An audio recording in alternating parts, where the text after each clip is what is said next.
All right. Happy Saturday, guys.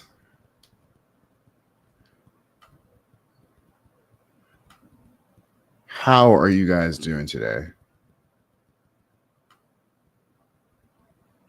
All 5 of you.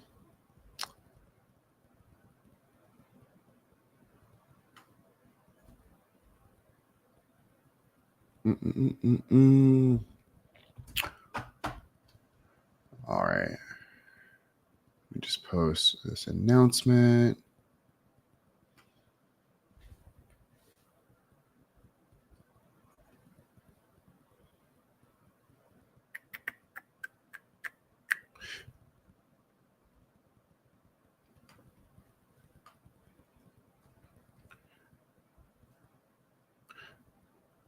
Fantastic. Hello, Google ruined YouTube. Hello, Shah. Also, can you guys hear me all right? I have a new setup, new mic, new everything. So just want to make sure that it's clear and audible and not the worst.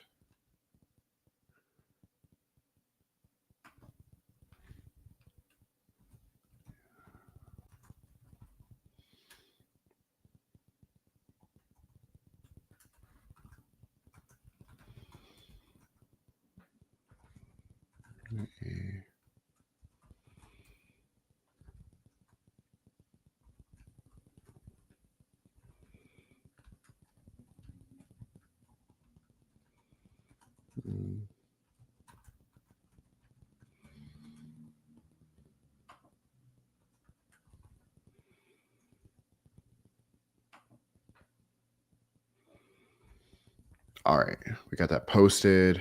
Who else we got here? Hello, Richard B. Hello, Cecilia, Peter. Yeah, the video is, I have a light that's a little bit red. I'll probably end up tweaking it a little bit, but it's kind of playing with colors right now.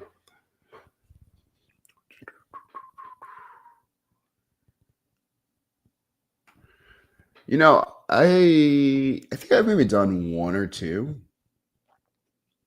It was probably, it wasn't for this election, but maybe for like the midterms in 2022-ish or something. Because I feel like I broke down some emails. Will I do another one? I could at some point. Looking crispy. Thank you, Adam. Sup, the man. Maybe give it like another couple minutes for people to filter in. But have you guys had a good week? Any wins that anyone wants to share? Any big L's you've taken?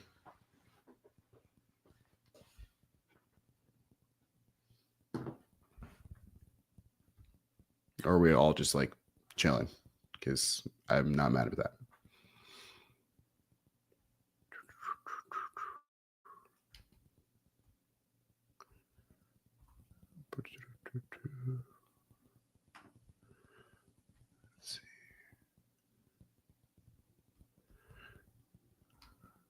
Chilling. Okay.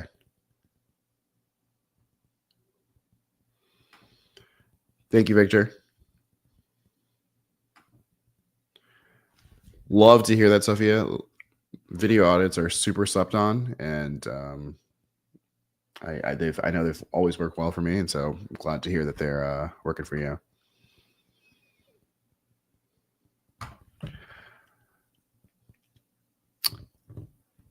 You know, you got to take the L sometimes, and you know there might be there's probably a fixed number you can take in life, and so if you're getting them out of the way now, it's probably a good sign.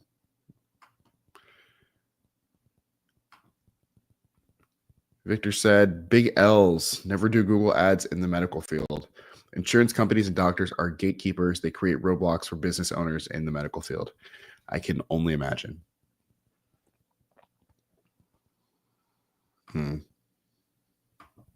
Oh, and then, of course, the follow-up. I think this is a kind of thing that happens often. Rather than ask to work for free, I think either There's two ways I would go about this. Either one, just ask to work, period.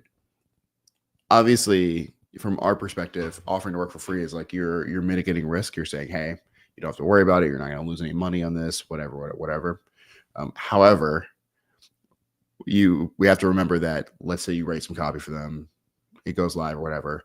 No matter how much they paid for it, that copy is going to have the same impact on their business. And so when you are going to a client saying, hey, I'll work for free, you're kind of suggesting that the value of the copy you're going to provide or the services or whatever is low enough that like they shouldn't necessarily have to pay for it without seeing results, blah, blah, blah, blah, blah.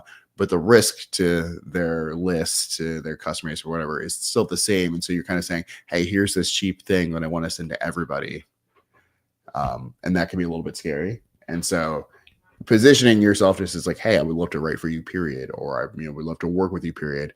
One, you come in more as like a potential partner, and two, the sort of value that you're ascribing to your services also is perceived more highly. And so saying, do you want the cheap thing to your customers, or do you want like the normal quality or even high quality service for your customers, is a better way to get better responses in my experience.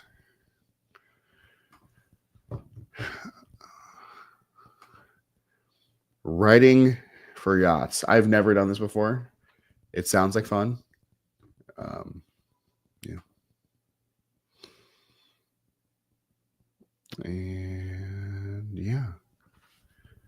I guess we got a good number of people. Let's get started, guys.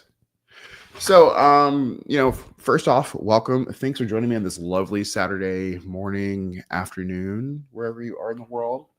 I'm super excited to be here with you guys. It's been a minute since I've done a Whetstone Wednesday, Friday, or Saturday, and so it's good to be back.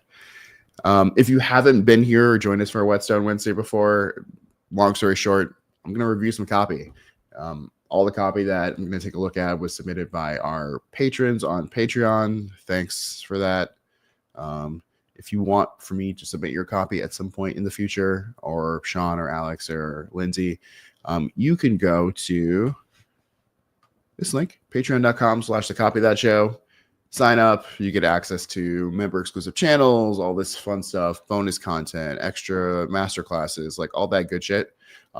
Plus, you get the perk of being able to submit copy for us to review. Usually, like once a week, once every other week, we'll have one of these streams. And so, if it's a good opportunity to, one, force yourself to write copy, and two, get some feedback on your copy. So definitely take advantage of that if you want. And of course, if you are not making money, you don't have money, don't sign up.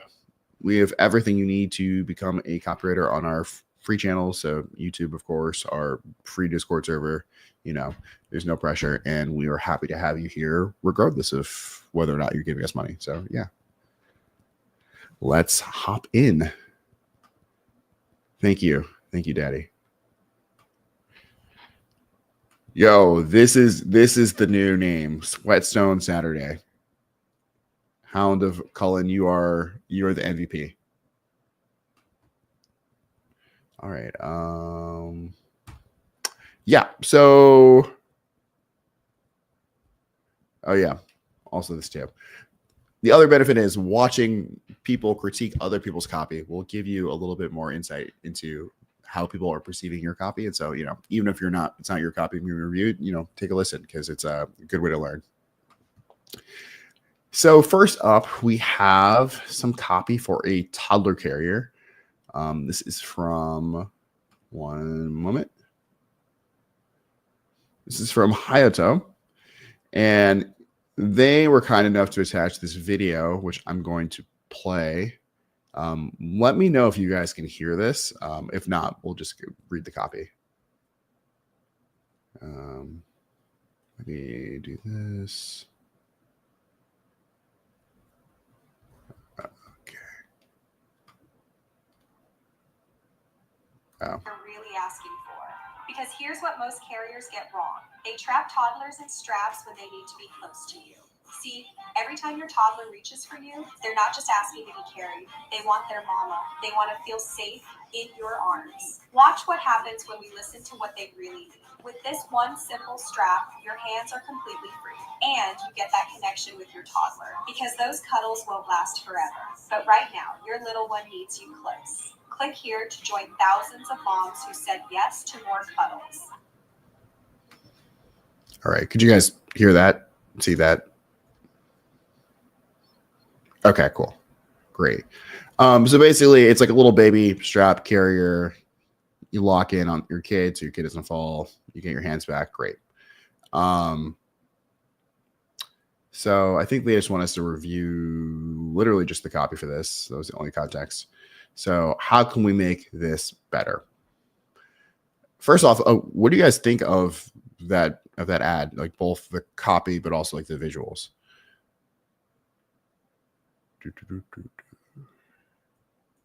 I'll zoom in a little bit too, just in case couldn't see. I think we could all use a color right now, GJ. I actually thought it wasn't that bad. The sort of framing from like, okay, here's a baby carrier, you know, put your toddler in it, like not going at that straight on, like, oh yeah, here's the best baby carrier, here's the features, here's the benefits, and just going straight into here's what your kid really needs and that you're not understanding, and here's how to give them that at this period of during this period of time in their life that's going to be pretty limited. And so here's actually an opportunity for you that this product is going to give you. Was a really, really cool framing to me. Doc, oh, thank you. Can I, which is great.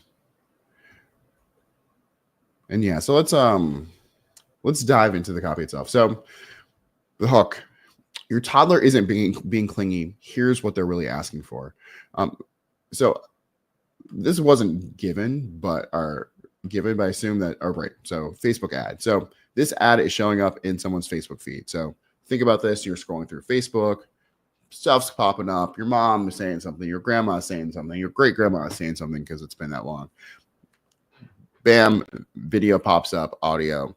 First thing we need is the hook to stop that person from scrolling right past it. And so your toddler isn't being clingy. Here's what they are really asking for. You know, trying to identify behavior and then saying, hey, there's actually a deeper meaning to this that you as a parent might not understand. And because you love your child, you really want to understand that if you're a good parent, or you want to feel like you're a good parent. And so this is kind of giving that intrigue to get the person to listen to the next line.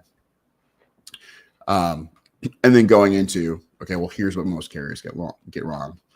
They trap toddlers in traps when they need to be close to you, because every time your toddler reaches for you, they're not just asking to carry. They want their mama. They want to feel safe in your arms. And so not making about just like, or turning like the behavior that can be a little bit annoying. Oh my God, pick me up. Oh my God, pick me up, into actually, this is them calling out for connection and reassurance and warmth and love and all those things that you want to give them.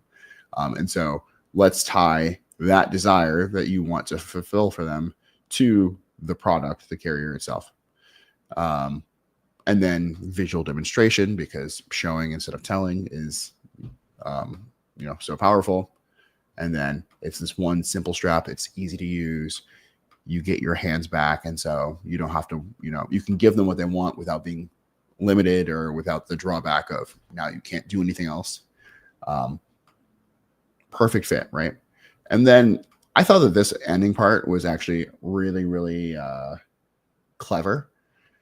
The framing of this is like cuddles is so endearing, so warm, like the connotation of that term, and like how loving that is, I think is a little bit understated. It's like a cute word, but like when you think of that, it's like so visceral in the way that you feel that. And so like, of course you want to be one of the moms who said yes to more cuddles. It's something that feels good or whatever.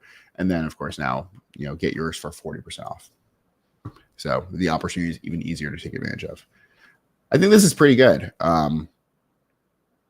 Ooh, yo, get Kaylee in, or have her type, or have you type her thoughts, please.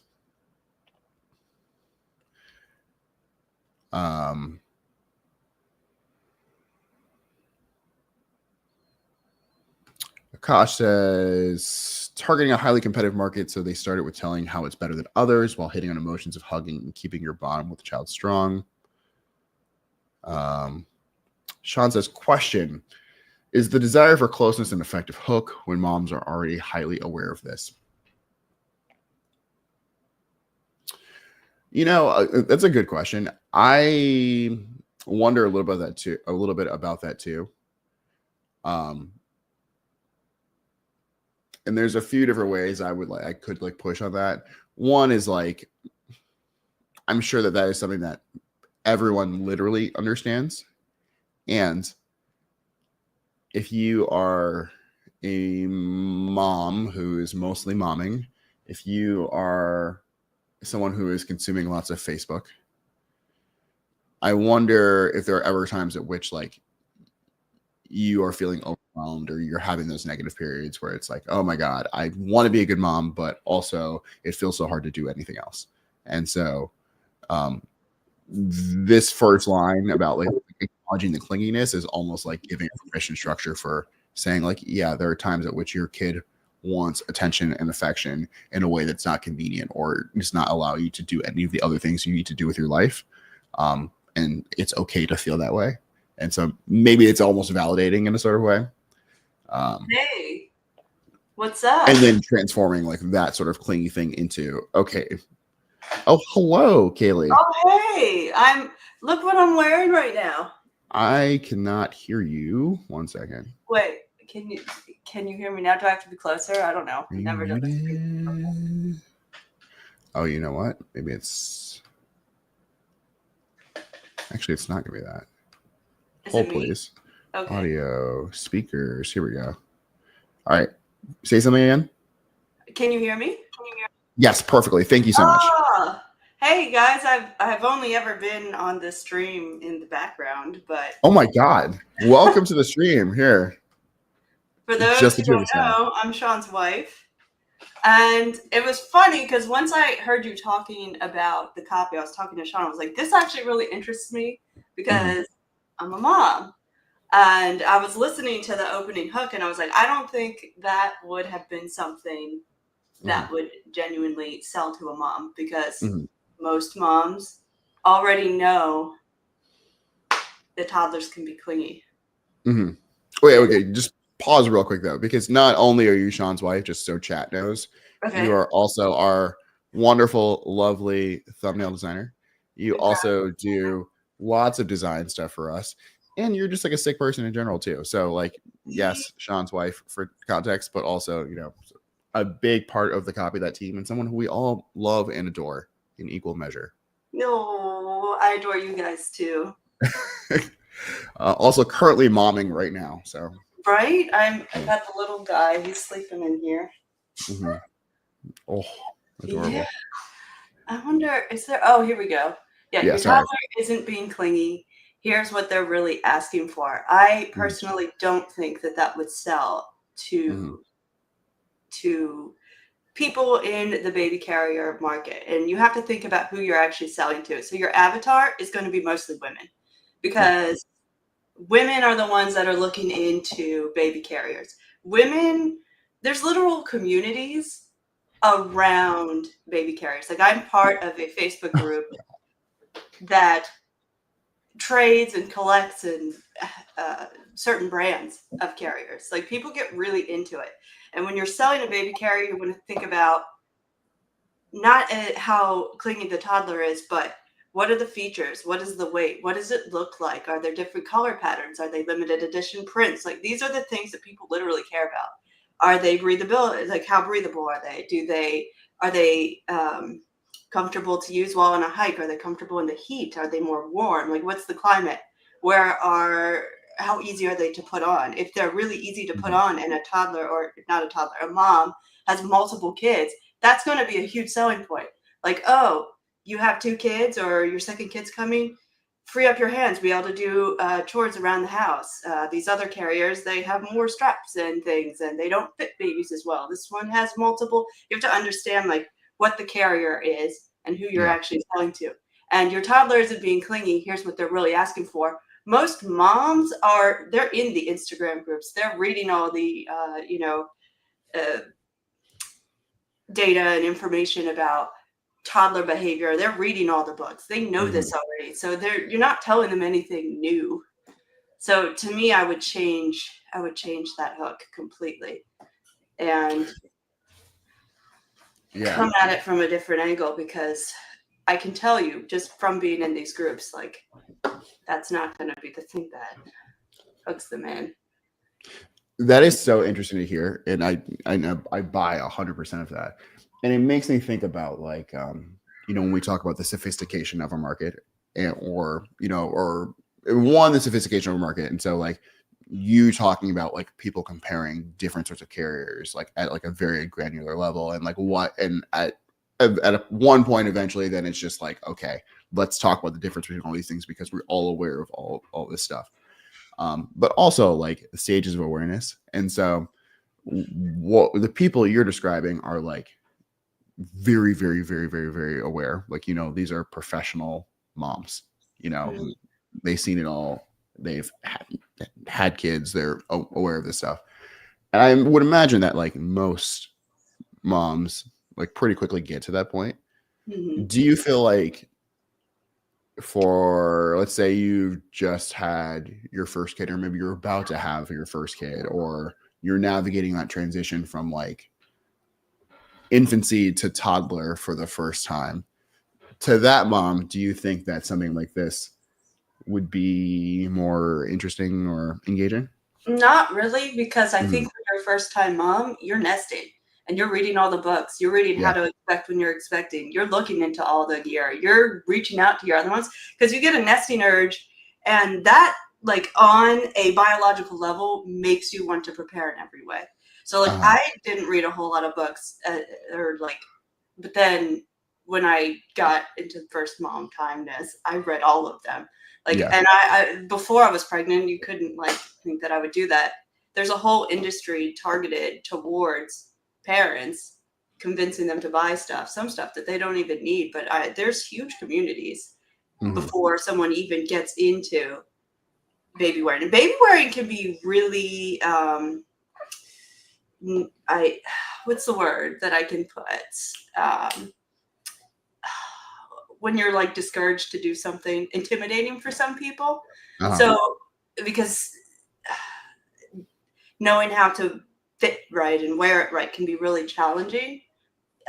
So approaching it, I guess, for a first time mom where it can be less intimidating, I think would be more of the tactic. And if they have a toddler, then they've already had the infancy. They've been exposed to a lot of the stuff already.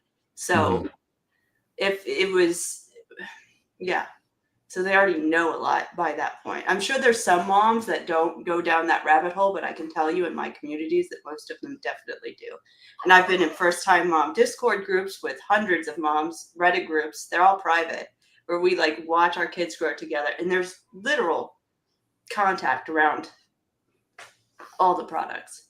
And my first time moms came to me asking me like, what would I use? What should I use? Like there's a lot of knowledge around it already. This is so cool to hear. And I think this is like to kind of like take a step back for a second too. Like just for everyone watching, this is such a great illustration of why it's so important to talk to people who have actual experience dealing with the products and services that you're writing for. Because before Kaylee came on, I gave a very logical, rational explanation of, they could work for this reason and this reason, and this reason, and this reason.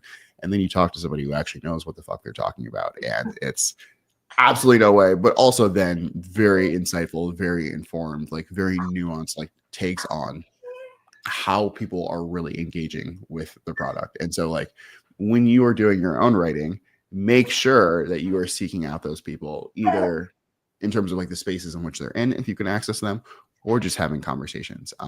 Because even if they're not like a a professional like mom content creator or whatever, like go talk to just a mom. They have probably dealt with things like this, and like even if they haven't had many conversations about it, I'm sure that like the level of insight they would be able to give you is going to be much deeper and much more interesting than like the 5 very basic things that come up when you Google what do moms care about in a baby carrier. You can always mention the closeness that you get in the carrier, but I wouldn't lead with that. That's more of like a secondary thing. It's like it provides this benefit, or it can go with this many outfits, or these many colorways, or and then you can go, and not only that, you get to be close with your kid too, or like and style it, like that sort of thing, where you're not just like, leading with that. Yeah. It's funny too, because the more you talk, the more I think about how like cliche a lot of this is, like, which isn't always a bad thing, but like there is this sort of thing like, oh my God, your mom, you're always just thinking how much your kid needs you and how much you love them and they're so cute and cuddles and whatever. And like, I'm sure that there's a lot of that feeling, but also like when you are buying things or you are trying to do things to make your life easier, that is probably not. That is not the primary thing. It's not, I love my kid, so I'm going to buy a carrier. It is, I need to get shit done in my house. Yeah. And make sure this kid doesn't die. So there was a really good ad that was targeted towards parents. And if you guys can look it up and find it, it was a reusable paper towel, basically, that you could hang up on the wall. It was called Papaya, I think. And the ad was targeted towards parents. And it was basically like this mom, and she was showing all the use cases of this reusable paper towel. And she's walking through her house and how simple it was and how fast it dried. And that would be something good to look at as like a structure of how I would go about trying to target parents. That, and there's another ad, the Freedom Mom ad about breast, or it was like pumping or something, like their products. They had a whole ad about nursing and the struggles with that, which I know is kind of unrelated to carriers, but it's something that you can look at where you can get more into the insight of like what moms really connect with and what would be an angle like for inspiration emotionally, how to get engaged with something. Is the reusable paper towel thing Papaya? Yeah. Yep. Okay. Yep. I'm just going to play it. I found a 1-minute ad or 1:30. So it might, so it was definitely on Instagram. Yeah. This might not, yeah. Yep.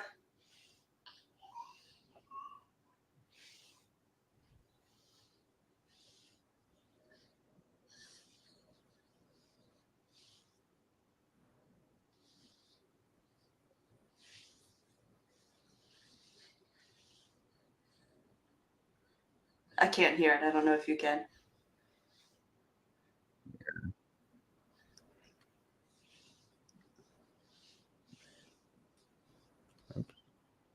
I'll send you a link in a second. Mm-hmm.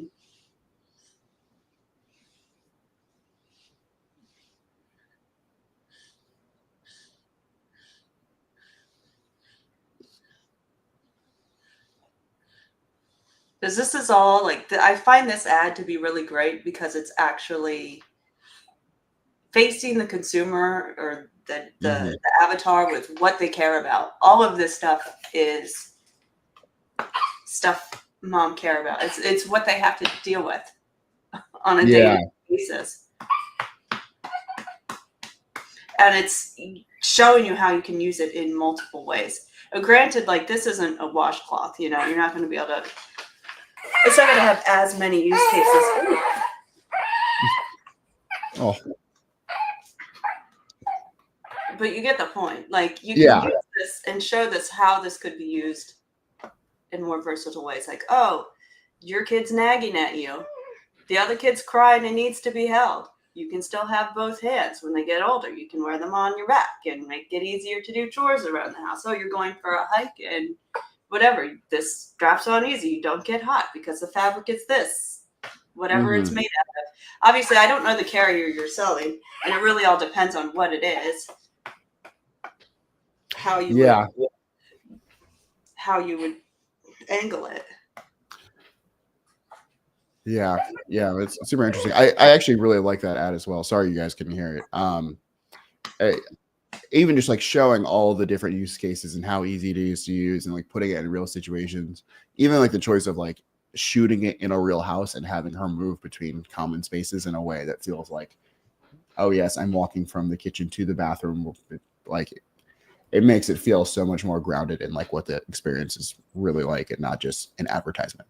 Yeah, I think a lot of it's so easy to go at the obvious when it comes to targeting parents, like, oh, you know, you're newborn, you know, the love that you could have with your newborn, and oh, you know, formula will do this amazing thing, and but like actually thinking about what happens on a day to day, the real life feelings, because there's so much that's just like gushing, you know, oh, this product's amazing, it'll change your life, but like when you actually get at the core of how a parent feels, you're going to sell to them way better. When you get at the core of the issues that they face on a day-to-day basis, you're going to sell to them better. And so understanding that, like really understanding the plight of the mom or the plight of the dad, and like getting at that. Yeah. Yeah, 100%. And that's where like talking to other parents. Like if you've never had kids before, then it's going to be a lot harder to write to parents, because it is such a different experience on the outside than it is on the inside. But that's not to say that you can't, but that's where like really taking the time to research your avatar, getting to actually talk to people, understand what they're going through so that you can write to them more effectively. Yep. So what you're saying is that everyone in the audience needs to go have many children so they can become better copywriters. Yeah, basically, just have all basically. the kids. Get on it, guys and gals. Awesome. Okay, well, there's a bunch of these to do, so I need to move on to the next one. You're welcome to stay and review more copy. Okay. That is not just about being a parent, but if you need to go, I also understand. I'll hang out for a little bit. Great. Welcome to the Kaylee and Rod copy review stream. Love it. All right, so next one, this is a landing page for a Taekwondo class for kids starting at age 5. This is just a web page that people can get to from Google search, I guess. Question, is it too short? So kids, Taekwondo kids class. Okay. Repeating. Build a lifelong foundation to support a positive, healthy mind and body, all in a safe and dedicated kids class starting at the age of 5. Presumably a picture of kids kicking ass. Register today. CTA. Oops. Watch your kids grow taller, eyes glow brighter, and confidence skyrocket. Through learning discipline, respect, and building self-esteem, kids benefit from our 30+ years of experience in teaching dedicated kids classes. Another CTA, 10 to 30 seconds of kids doing Taekwondo, some testimonials. Nothing beats experience. Teaching kids discipline and lifelong skills as young as 3 years old is not an easy task for most, but we've been successfully teaching kids since 1996, 30 years and counting. And we can do the same for your kids too. Safer and better than boxing, soccer, and t-ball. No head contact, unlike boxing. No kids are ever left watching from the sidelines, unlike soccer. No limited skill development, unlike predictable t-ball. Another testimonial. And then build a strong foundation for both physical and mental development for your kids today. Try today and watch as your kids transform and achieve feats you never thought possible. CTA. What do you guys think? Kaylee? It's okay. You know. Is Saoirse taking this class? Maybe. I don't know. I feel like it just didn't grab me by the short and curlies, you know? Like it feels like a good, it feels like a good base. It feels like there's something there, but it's not like, I'm not going, oh, I need this. I need to. I think some of it is it's a little vague, you know, like what is it actually doing? Like build a lifelong foundation to support a positive, healthy mind and body. Like what do you mean by that? Like, you know what I'm saying? Yeah, It feels, yeah. It's literally true, but it's not like compellingly true. Mm-hmm. Like, I have not had to put a kid into sports or any kind of class like this because I don't have any kids. And I can imagine that you're thinking, oh, I want to get my kids into hobbies and get them active because that's important for your life in general. You want to start early. But I imagine you're not thinking, I want them to build a lifelong foundation that will support their positive, healthy mind and body. And also, it's missing the ages. Like, who is this for? What? Oh, no, it's there. Starting at the age of 5. But then what age does it go to? And how long are the classes? And yeah, I don't know. Watch your kids grow taller, eyes glow brighter, and confidence skyrocket. And the problem for me too is that this is not Taekwondo specific. You could substitute Taekwondo for pretty much any activity at this age, and it would be the exact same thing. And so, you know, one, that's a problem because if you can't differentiate between like alternatives, then what's the point of doing this one? But two, also, like, people have perceptions about Taekwondo and martial arts, and you can lean into those to kind of sell better. And so, like, I was joking about like a video of kids kicking each other's asses, but like it is kind of cool in that way. And they're not just learning a skill, you know, they're learning to like kick people's asses, sort of. And so, like, are there things you can lean into there? Like, okay. And so are there opportunities that you could lean into there to be like, okay, you know, there's history, it's a discipline, it's a practice, you know, this is something that they'll carry with them for their whole lives, blah, blah, blah, blah, blah, blah, blah, blah. Like, it's not just a sport. It's Taekwondo. Red says, copy feels like it could be deeper. I think a parent's main driver for enrolling their kids into martial arts classes is so that their kid doesn't get the crap kicked out of them by bullies. I don't know. It's probably that a little bit. I think, probably most sane parents understand that just because your kid takes a karate class doesn't mean that they're going to actually like be able to defend themselves. Like, we might say that, but like, you know, anyone who's been in a real fight knows that that's not how that really works. But I do think your point about it being deeper is like correct. The bigger kids bully my kids in the gym is my concern. And so, yeah, like both of you guys are kind of touching on this thing where like probably a motivation for some parents, and maybe even like, you know, as if you get a little bit older, then maybe you start to skew and you could gender it a little bit too. Like, you know, like self-defense stuff for women, or, you know, maybe even we could talk about the ways in which boys in particular might be exposed to like more violence early on as kids. And so, like, you know, you could speak to those things specifically too. I'm just trying to think of like what, as a parent with kids, or Sean too, or like any parent would really care about when they're looking into getting their kids enrolled in sports. And I think like the facility, I would definitely like leaning into the it's been around for 30 years. Like, if there's another way to say that, like, oh, you know, this just, or, you know, one of the most well-regarded, popular facilities, praised by parents, whatever. And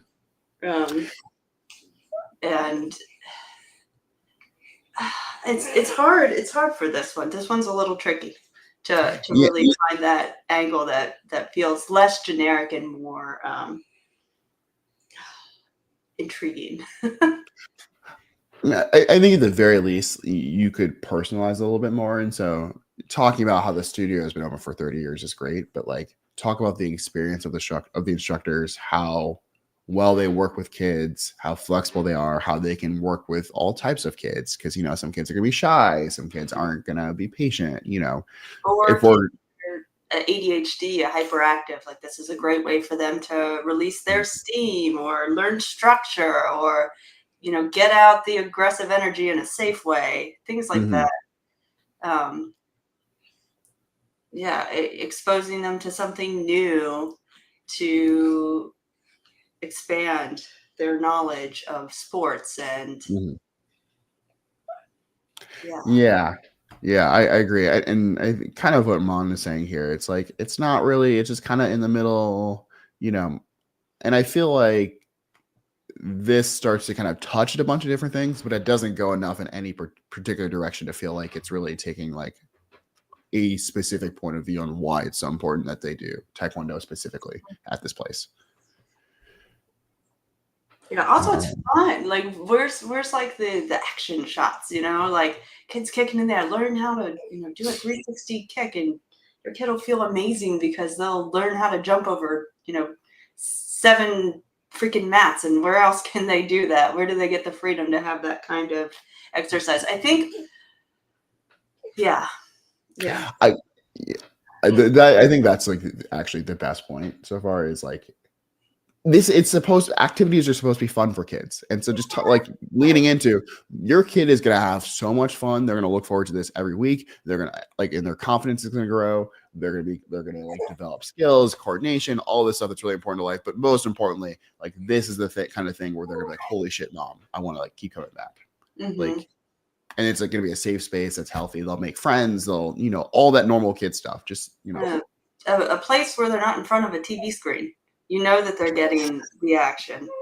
You know they're getting physical activity instead of just being sedentary potatoes.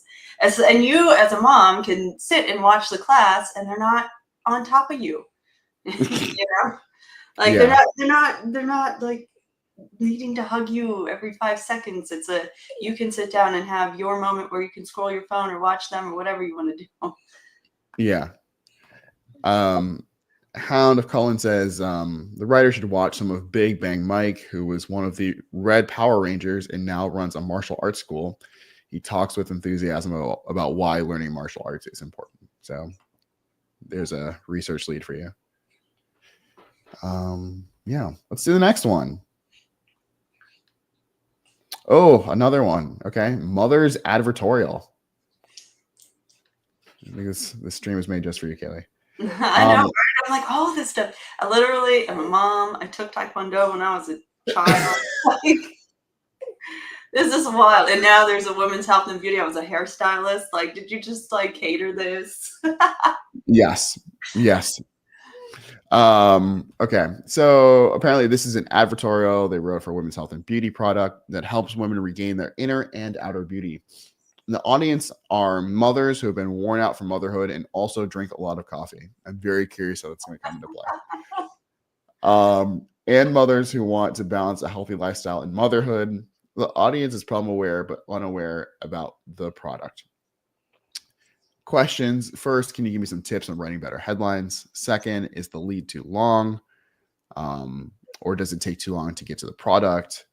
How do you get better at that? And lastly, please give me tips on what kind of meta or TikTok ads is good to drive leads to this advertorial. Is it all about the amount of testing? I want to give the client like 3 ads that might work. Thanks for the feedback. I hope you enjoy the read. I also hope that we enjoy the read. And I'm also deeply curious about how the coffee comes into play. So it looks like these are some headline options. So let's read these and we'll just pick one. Number 1, burnt out from mom hustle.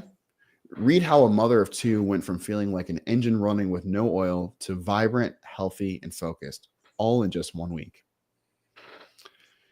Number 2, read this 5-minute story to ditch mom hustle forever. How a mother of 2 reshaped her hectic lifestyle with better health, more energy, and starts each day stronger. All it took her was a week. Number 3, 7 days to better motherhood, or to a better motherhood. Discover how a mother of 2 regained her focus, boosted her energy, and improved her health in just 1 week. Number 4, I woke up every morning like an engine running with no oil. But one life-changing advice gave me energy and a fresh start. And the last one, my never-ending days of being buried in parenting duties are over.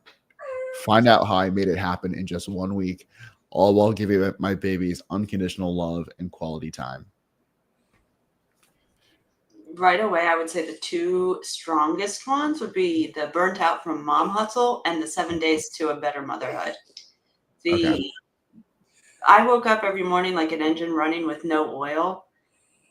That's really vague, and it's not calling out the target audience right away. I mean, all it's calling out is people that are tired, but not necessarily gripping at moms. Yeah.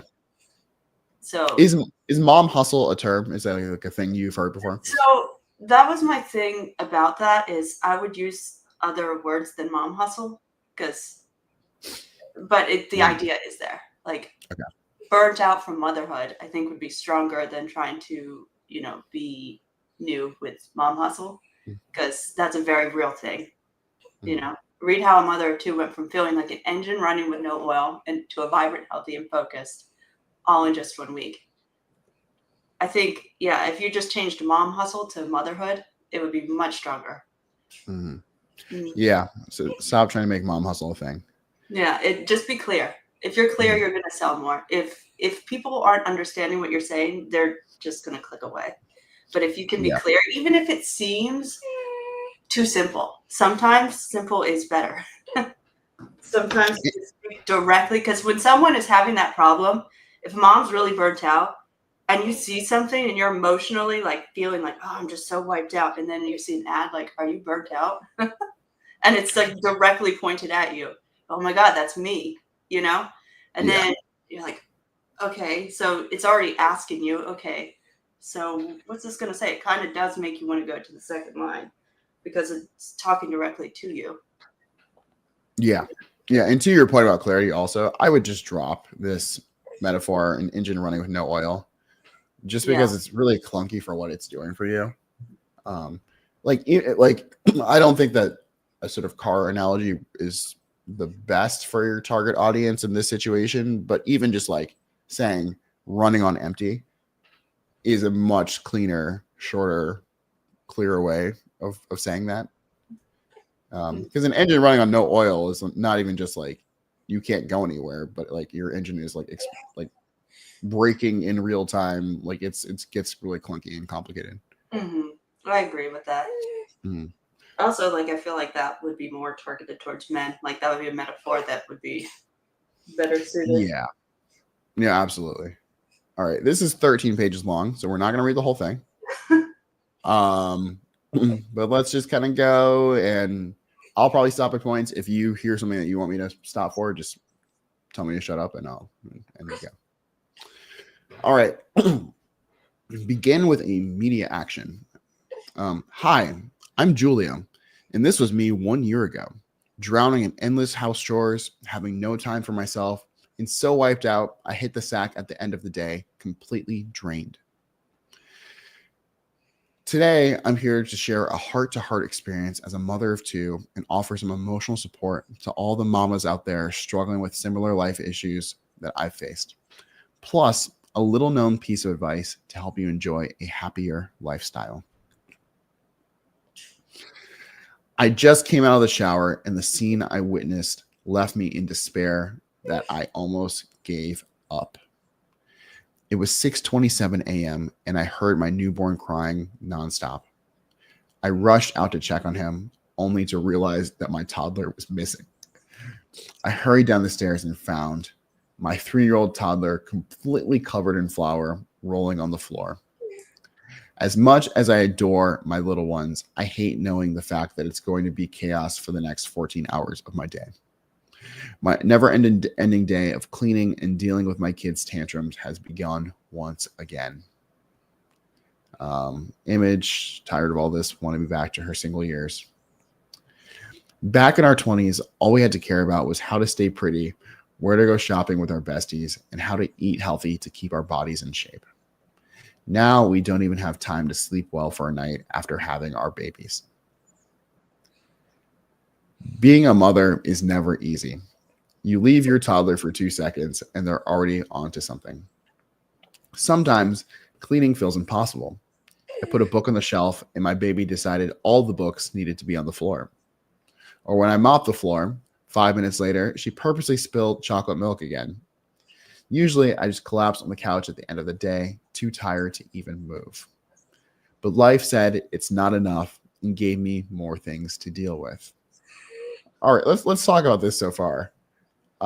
First off, would you ever take a shower and just leave your toddler unattended? It depends on how old they are. Like if they're a 3-year-old, probably not. They would be in the room with me. Or like there's times where I set up a room where it was gated and I could put a camera and then I could step away for a second to like throw trash away. But a 3-year-old, it really all depends on the toddler too, because some toddlers are a little bit more mature and they can like just chill and play with something for a long time. And others are task switchers, and it really it's a case by case basis. That's what I would say. But the story of like walking away, because you are going to walk away from your kids occasionally, and the idea of like you leave for a second and come back, and all of a sudden your 3-year-old toddler is completely covered in flour rolling on the floor. I mean, stuff like that definitely does happen. Or you could just turn and do a diaper change, and toddlers are quick. You don't need to leave for a shower. You could like turn for 10 seconds, and all of a sudden your kids found all the spices and they're mixing them into a bowl. That actually happened. It can create a toxic fume when you try to get rid of it, and it just plumes everywhere. It's like they're just trying to end themselves constantly. Oh, yeah. Being a parent is constantly trying to prevent your kids from unaliving themselves. It's a never-ending day of don't do that.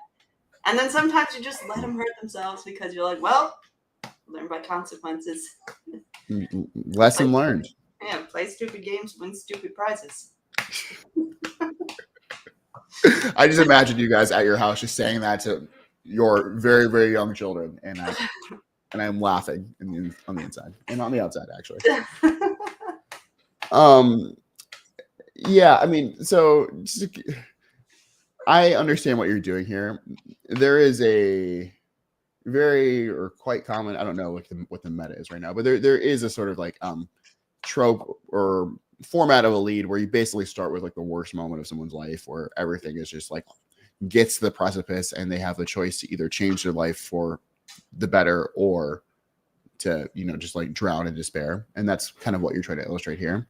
I think that Sean's point is pretty good. Like this doesn't land as dramatically as it needs to kind of have that like evoke that come to Jesus moment.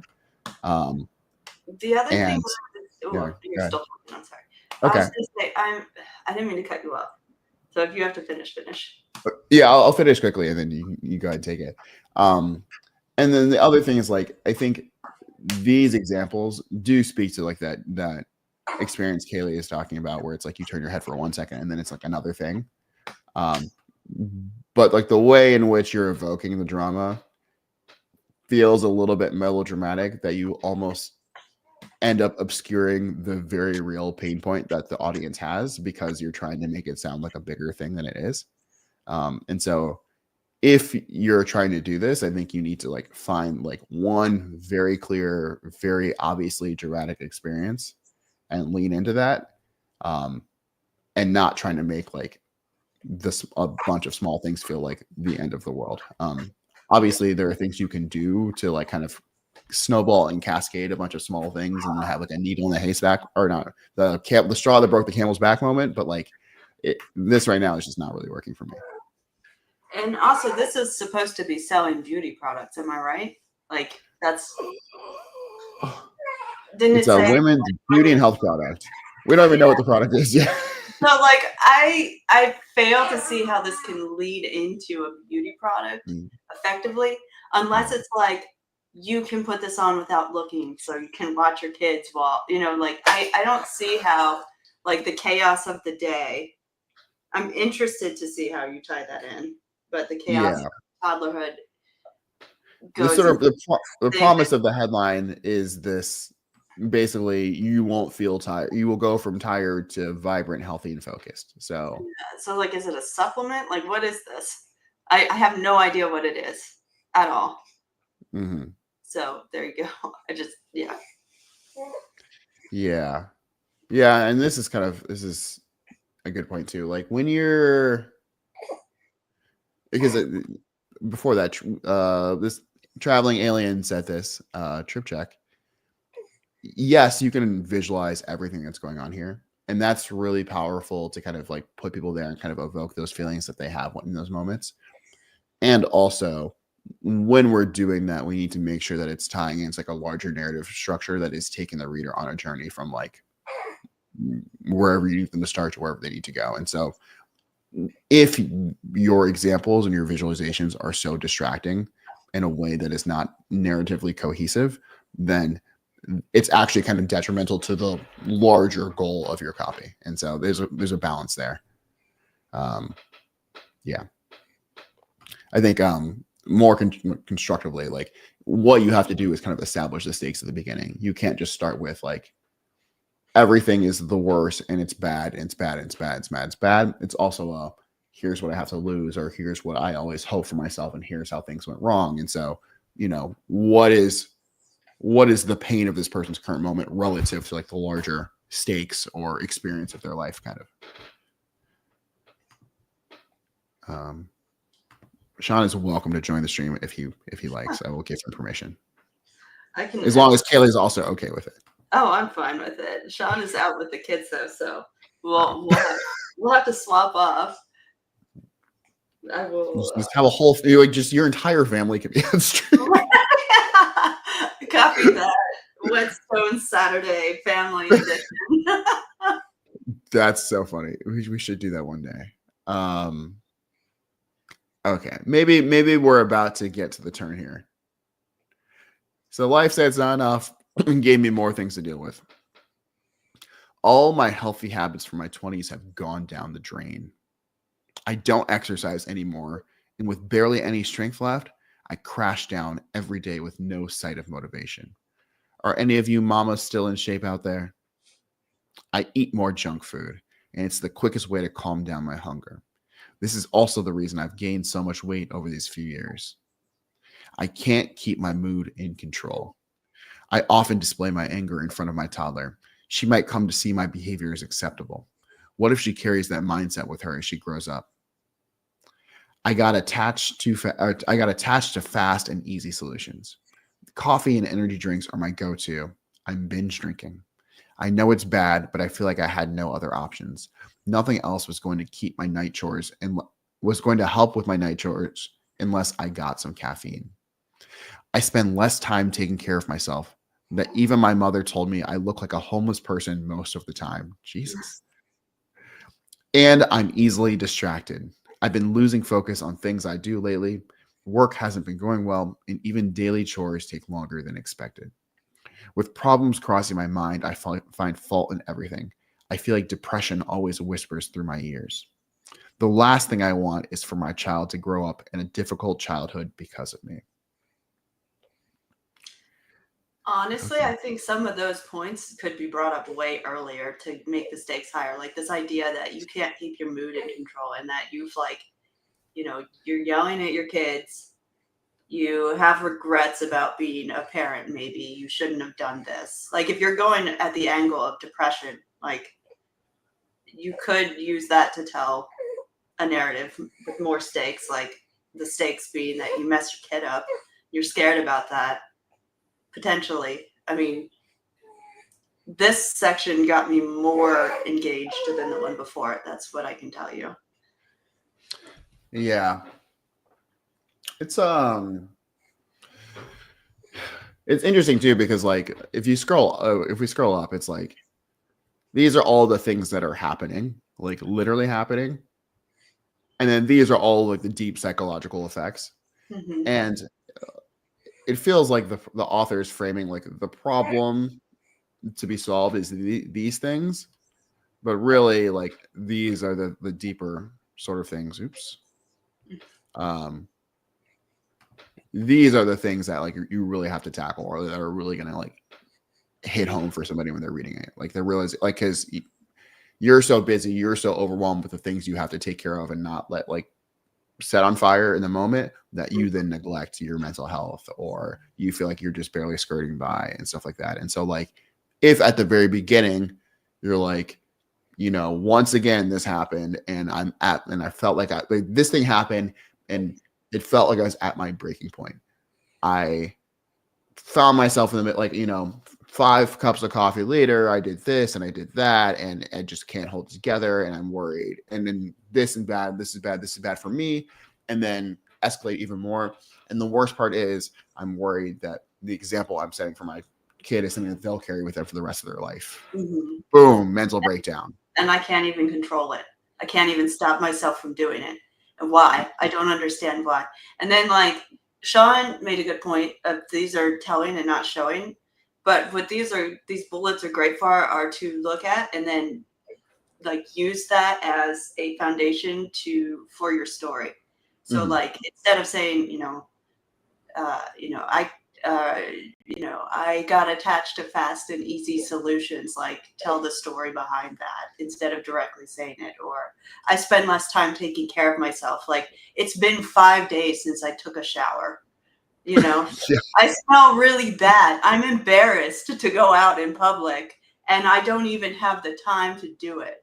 Or, I woke up and I couldn't leave my bed and my kid was crying. Like these are all like really intense, like obviously maybe that's not what you would say, but just the idea of telling and not showing. Yeah.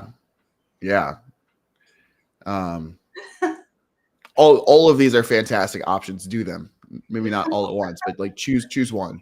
Mm-hmm. Okay. One evening, I met up with Shally, my lifelong best friend. Shally has a sweet 7-year-old, and we've been friends since middle school. She's been my lifelong best friend for 16 years, and we've been through a lot. I mean, a lot. Helping her get over her first love. Shally set me up with my crush for prom, and her being my best bridesmaid for my wedding. She is the first person I look out for when I need help. So this one evening, I just had to let things out because I was suffocating with the pressure of having 2 kids. She noticed right away that something was off. Jewel, what happened to you? You look like a zombie. Have you been taking care of yourself? Overwhelmed with hopelessness, I broke down in tears and opened up to her. I don't know what to do anymore, Shally. I cannot sleep. I feel fatigue every day, and the workload just seems to be never ending. How am I supposed to take care of myself when I don't even have the energy to take a shower or cook myself a decent meal after my day's end? Shally replied, calm down, Jewel. I was just like you when I had my first baby. You even teased me about being grumpy all the time, remember? Then I completely changed after my 1-year stay in Germany. You said Germany must have done something to me that I changed so much from 1 year ago. But babe, my secret wasn't Germany. It's a multivitamin supplement I started taking, recommended to me by a healthcare specialist there. Okay.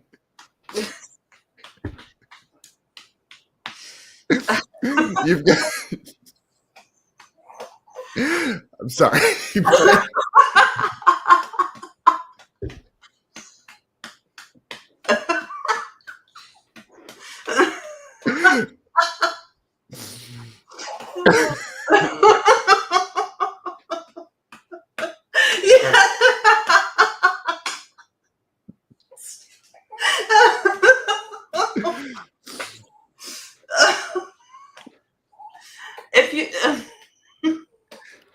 I think, okay, since you're selling a supplement to burnt out moms, the angle of this would be depression and it helping with that if there was like actual proof behind it helping with that. Oh, I was able to get the mental acuity back to live a normal life again. It balanced me out. I didn't have to take medicines. Like I did this, but obviously, like I don't know how far that would work legal and what you can say. Like this is where my knowledge is limited, but I don't think a multivitamin supplement phrased in this way is going to convince people that their whole like parenting journey will change. Yeah. Okay. Yeah. So just to be very clear, we're not laughing at you, and we're not even laughing at the copy. However, this transition was very jarring, as Alfonso points out. So, a choice that you've made in writing this so far has been, it's very, wandering, whatever. It's pretty indirect. Okay, you're doing a lot of telling, but okay, we don't know what the solution is going to be. There's no clue whatsoever. And then, you're getting into, I'm about to, maybe this person's going to come in with a solution, something. And then it's like, oh, my secret was in Germany. And we're going to get to, okay, maybe, she's going to get into the story of how she was suffering. And then this happened. And then that happened in the journey, whatever. And instead of like even meandering towards that, you're just like, nope, it's the product. In a way that is so direct that it feels like a punch to the gut. And because the problems you're talking about right now with things like depression, overwhelm, feeling like there's too much to do, literally having too many things to do, the now proposed solution, a multivitamin supplement, does not seem nearly sufficient to address the very real problems that your reader is now thinking about. The other thing they're just not going to believe you. Yeah. The other thing is people don't talk like this. Like, think about when you're talking to your friend. But babe, my secret was in Germany. Or you even teased me about being grumpy all the time. Remember? Like, it doesn't really sound like people talking to each other. Yeah. And I think like it would be way more authentic if it felt like a real conversation. Like if you were telling a real story, and it was like, think about like when you listen into other people talking and how they sound. Yeah. It doesn't feel very natural to human speech. Which is challenging when you're writing stuff out. So like I can totally understand having a hard time with that. But think about like how you actually talk to somebody when you have a conversation with them and you're telling them about something that you really like. How does that conversation go? And then like keep that cadence and flow to the way that you write. Yeah. I think the way, like, it's hard because the product is not really something that's probably really going to fix anyone's life in this situation. Mm-hmm. But probably the way you have to go into it is like, you could drop the friend, you could not drop the friend, but like, okay, you person have a whole bunch of problems with overwhelm, anxiety, depression, all this stuff. Some of those things are happening because your situation is literally hard. Some of those things are happening because you're in a place where you can't take care of yourself. And so you are actually deficient in all of these nutrients or whatever that are really important towards maintaining a healthy balance that will allow you to thrive in your life.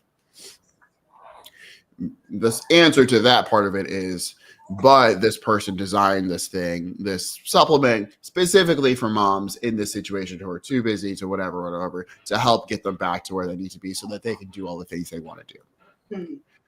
Mm-hmm.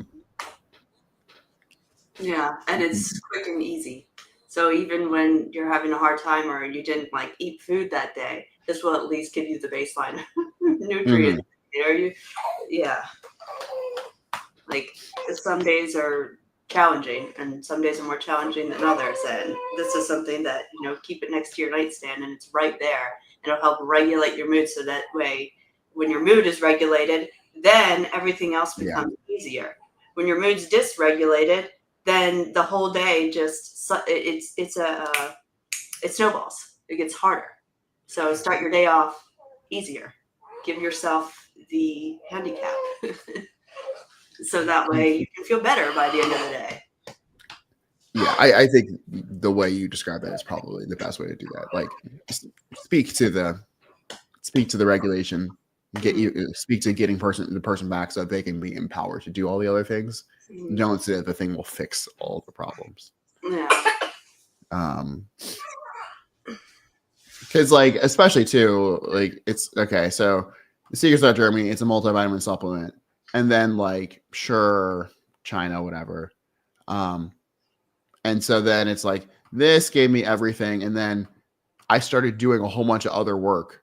And so it's like, okay, well, it's not that you just started taking the supplement. It's now you have to cut off junk food. You have to do this. You have to do that. And Yeah. then it's the golden solution that puts a smile on every tired mother. No more caffeine. Better mood. Now I feel young again. Okay. I think we know. We know. All right, next. Homepage for plus size underwear. Bras and boxer shorts for women. And from the UK too. So that's great. Oh, nice. A client brief. We love these. So if you guys aren't familiar in chat, like when you are blessed with a good or even like moderately competent client, they won't just be like, hey, I want a homepage. They will actually give you like some specs or some like a list of like desires or things that you need to cover. And we typically call this a brief. They're briefing you on what they want in their copy. So this person got a brief for this homepage. And they said, this is what we want to get across on our homepage. 1, we know women struggle to find comfortable and practical underwear in plus sizes. There are very limited options, and the options that are available are either not true to size, poor quality, or expensive. That's why at Outfigured, we have figured out a way to provide exceptional plus size underwear that looks and feels good without breaking the bank. Brands that usually advertise as plus size, their sizes are not accurate and they're not in reality plus size. They prioritize comfort, fit, and value. The items that we sell are not random items. They've been carefully designed and created to address specific pain points. For example, a comfort bra addresses the pain that plus size women face with the pain of traditional bras at an affordable price. And then B, comfy stretch shorts addresses the problem that plus size women have with normal underwear in terms of comfort and practicality. All the products that we will launch will address specific pain points for plus size women. We will solve these by providing exceptional quality items that have been customized just for them at affordable prices. Cool. So then some additional info. They made a Canva wireframe because they don't have much above the fold. Traffic will come to this page organically. Some of this stuff is from the client's current site. Okay, cool. Important. The nav bar appears wonky for some reason, but ignore that. Okay, cool. So let's see. What do you got?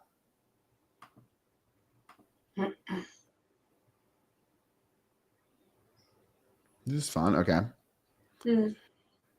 So this is like a home page. Keep in mind.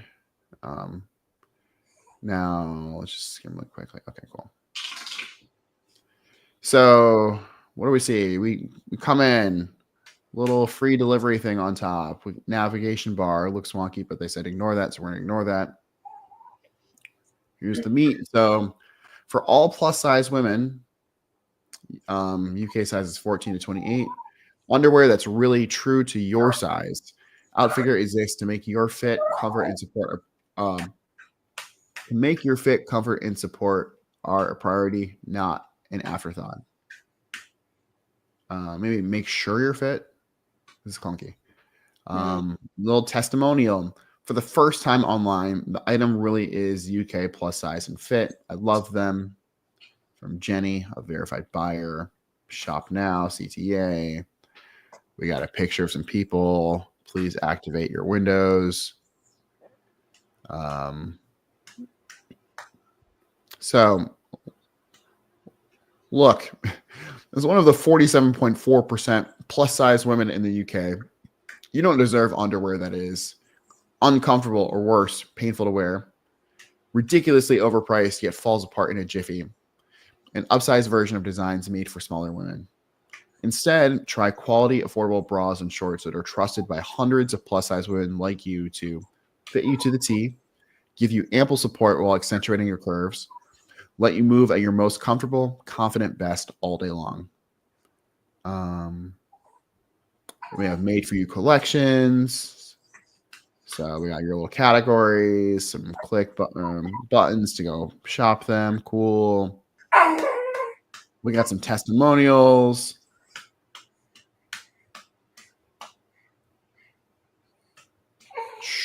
And then a little manifesto or something. So Outfigured gets you. Outfigure was born out of real talk with women just like you to satisfy your burning desire for perfectly fitting plus size underwear. Not like the stuff you find and hate in the market, even from high street brands. Pain causing, inaccurately advertised, overly pricey, unflattering, flimsy. In one word, unreliable. We're a UK family business laser focused on bridging this gap for good. Every decision we make is based on feedback from customers. We hear you and feel your pain, which is why you'll see delicate design details like added support in all of our products. You'll also notice that our prices are fair. You've already spent way too much on underwear that's let you down. We're not out to make a quick quid. We'd rather win your trust for life. No more guessing, wishing, hoping, praying. No more squeezing into things that clearly weren't made for you. It's time to break that cycle. P.S. We've gone the extra mile to guarantee your happiness with our products. Still, if you're unsatisfied for any reason, you can ask for a prompt, no questions asked, exchange, or refund. And also free and fast shipping anywhere in the UK. Cool. What do you think, Kaylee? Okay, so right away, the look as one of the 47.4% plus size women in the UK feels like an awkward place to have a statistic there, personally. It should be a number, like one of however many million, Yeah. Like, because you'll feel that. Yeah, that feels, it feels a little awkward. Uncomfortable or worse, pain to wear. What I would say about the bullets is they felt a little vague. Like, what actually are the benefits? Like, think about the pain points that women with big bras or big busts have. They have a hard time finding a bra that fits them. The cup size is often too small. They can't find it in stores. The underwire digs into their chest, or when they're doing sports, their boobs fall out of the bra, or when the underwear is like, too tight, it causes chafing and lines, or when they wear it under clothes, like they can see it. Like, if this is something where it's like, it is great. It all depends on the bra too. Like, it will change. Like, is it a sports bra? Like, what bra are you selling? Is it just an everyday like t-shirt bra? Does it have underwire? Does it not have underwire? Like, what is the bra itself? You would want to know the specifics of that, and then based off that, use the points of what that bra can offer, because each bra has its own use case. Like, you'll have strapless bras that are great to wear with certain outfits, and you won't see them. You have sports bras that are wonderful for, and if it's like for busty women, keep your girls in place, because like when you run and you have big chests, it hurts if they're bouncing up and down. Yeah. So it's like pain-free workouts, and maybe you were really wanting that breast reduction because they were harder to manage, but now this bra makes you feel like you don't want that anymore or something, But just let you move at your most comfortable, confident best all day long. That's way too vague. That's not telling the person that wants to buy this anything. It's just like, oh, okay, like, I'll feel confident. But what is it actually doing for them? Yeah. And yeah. Sean is kind of pointing this out. Is once again, this is the Kaylee Show, but more generally, understand your target audience and what they actually care about. Something else I would add on top of this too is that there is a question of like positively versus negatively framing things, and this client brief is very much about like, the people currently serving this market are not very good at what they do, and you as a customer are not being served. People aren't looking out for you. It's painful. It sucks. It's this. It's that. It's the other. And that's fine. However, I know that when I buy clothes, it's my primary motivation is not, oh, I want something that doesn't suck. It is, I want something that's going to make me feel really good. And so I think it's really important to say a lot of this stuff that's like, true to your size or whatever, but also, and definitely address those pain points, especially the ones that you're bringing up about like, the functionality and how like it's hard to even show up if your clothes aren't fitting in a way that makes you feel good. But also like, speak to how it feels to feel good in your clothes. Like, oh, you have underwear that might make you sexy. It doesn't look like, grandma underwear. It's this, it's that. Like, there is an opportunity to turn some of those negative things into just like, oh, I actually feel good about the thing I'm wearing, and I feel empowered, and this feels like a brand that gets me, and it feels like a brand that is going to like get me and help me get to the places I want to be in my life. Yeah. Because even stuff like I think it's fine to be negative in terms of like, you don't deserve underwear that is all these bad things.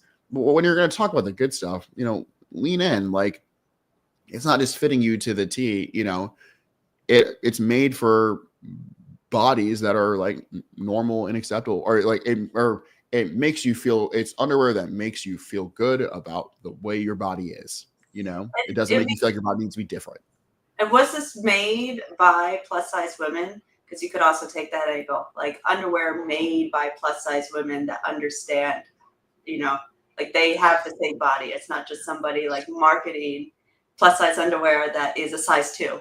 But obviously I don't know but if they were, that would be an angle you could take, because then it lends to that believability, since they also have that plight. So that's just something that would make for a good bullet there if that was the case. Yeah. And even like stuff like this is like, give you ample support while accentuating your curves. Like, and this is kind of a maybe UK, US differences, but I know in the US at least, like, we kind of do this talking around women's bodies that are not considered traditionally attractive. And like, if we were talking about a bunch of like, skinny 20-year-old models, we'd say, underwear that makes you feel sexy. And it does mean something that when we're talking about plus size women, we say, oh, accentuating your curves. Why are we not saying, it gives you the support you need while making you feel like the hottest woman in the room, or, whatever that sounds like for this audience. Like, you're not just giving them underwear that fits, you're giving them access to the feelings and emotions that other women get to feel because the clothes are made for their bodies. And like, that's the deeper like work that we're doing here. And that's something that you should be pridefully speaking to if you're a brand that is championing, clothing for these women. Mm-hmm. Especially when there's so much body dysmorphia for plus size women, like that, like feel really good about yourself. And in a space that a lot of people don't. And also, like, it really is a plight of not being able to find bras that fit, especially for really big chested women. Yeah. And so that is a huge, huge pain point. And that being affordable is huge, because, like, for instance, I have a friend that has really big breasts, and she like had thought about getting a breast reduction surgery, and her plight, like, she couldn't find bras at Target or any department store. Like, they just didn't have her size. And the bras that she could find that were in her size, they're always like $80 to $90. Like, they're specialty made. There's nothing out there, or not a huge market out there of cheap, affordable bras for big chested women. So, I mean, I'm not sure how it is in the UK, but if it's the same there, then that would be a huge angle to get, like, finally, like, the affordable bra is here that you've been asking for, like, yeah. And we listen to you. Yeah. And maybe that's an area too where you can kind of, because right now they're pushing off against like, oh, the bras that don't fit, the whatever, but you could also push off against like the more expensive high-end stuff. Because one option like is also, you're going to get custom made bras that are really nice and do fit and do give you support, but like you're saying, are not particularly affordable. And like, it's out of the way, it's not convenient to get, you don't have lots of different options and stuff because it's so expensive. You're not buying 7, 8 different pairs. You might have 1 or 2 that you're wearing pretty frequently and just like washing, and then maybe they don't last as long, or you're having to buy a ton because you can't. And here's the thing, like, a lot of people are going to get those custom made bras because there is a gap in the market where these bras don't exist, and they've closed that gap, so now it can finally be affordable because they're in that niche. They're targeting that direct person. So they're mass producing these bras so they can make them cheaper. Obviously, that wouldn't go in the copy, but like, they closed that gap. So now you don't have to pay those prices to get the bra that you've been wanting forever. And then Yeah, there you go. Yeah, super easy. Okay, well, this was easy. Next. Do you have anything else to add, I guess, before we move on? Nope. Nope. Okay. All right. What do we got now? We got 30 days to better habits. Welcome email. So it's a welcome email. Audience is brand new subscribers that sign up to 30 Days to Better Habits email course, inspired and supplemented by the book Atomic Habits from James Clear. And the offer is to buy the Atomic Habits book. So, welcome email sent by the author. Purpose is to engage subscribers and provide value in the form of a what to expect warm up for the upcoming course sequence. Subject line: welcome, wave, to 30 Days to Better Habits. SSL is let's rock this together. Check. 30 Days, Better Habits, Brilliant You. A straightforward guide to habits that last. Wait 1 second. Okay. So change your habits, upgrade your life. Welcome, Kaylee, to 30 Days to Better Habits. I'm James Clear. Congratulations on taking the first step towards undeniable personal transformation only possible with habit change. I'm here to personally walk you through the process step by step. Over the next 4 weeks, you'll come to know the essential elements of building and maintaining good habits. You probably already know that real results don't happen overnight. Truly, good things take time. But you're probably wondering, how long does it take to build a new habit? Here's the truth. This isn't some sprint through challenge you'll finish in 30 days, only to never think about again. What you'll actually discover is that habit building is a lifestyle. See, the honest answer to how long does it take to build a habit is forever. Because once you've stopped doing whatever it is, it's no longer a habit. The same can be said about breaking a habit, of course. By the end of the course, you'll have learned a different approach to habit change than what you've been exposed to thus far. That's because what you'll find in this course is that I'm going to teach you a set of principles that you can use to cultivate a new lifestyle based on my own philosophy of behavior change, only found in my best-selling book, Atomic Habits. This course delivers a packing 1-2 punch when combined with a book, and my expectation is that most people who take this course will have read it. Having said that, you don't need the book to successfully complete this course. 30 Days to Better Habits is designed to help you take action right away and offers additional accountability that you can't get from just the book itself. If I haven't already made this clear, this is a long-term journey. You'll get everything you need to take action immediately, but the work doesn't end 4 weeks from now. It's not about a quick challenge and then poof, you're zero to hero. To paraphrase what I said in Atomic Habits, good habits make time your ally.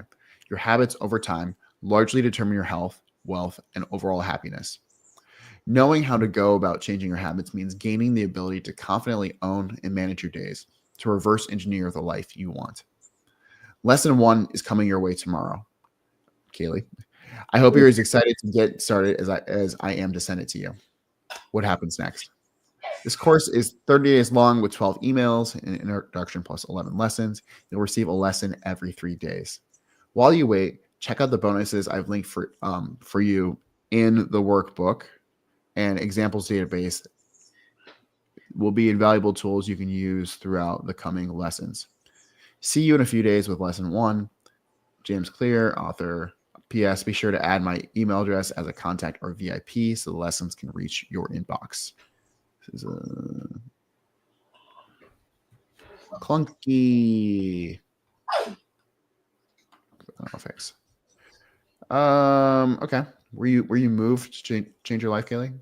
No. I feel like I'm being, like, I don't want to sound nasty, or like, I realize writing copy is really challenging, but I will say that a lot of it just kind of felt like words, like it was saying the same thing in different ways with words. There wasn't anything that really, it didn't tell me anything.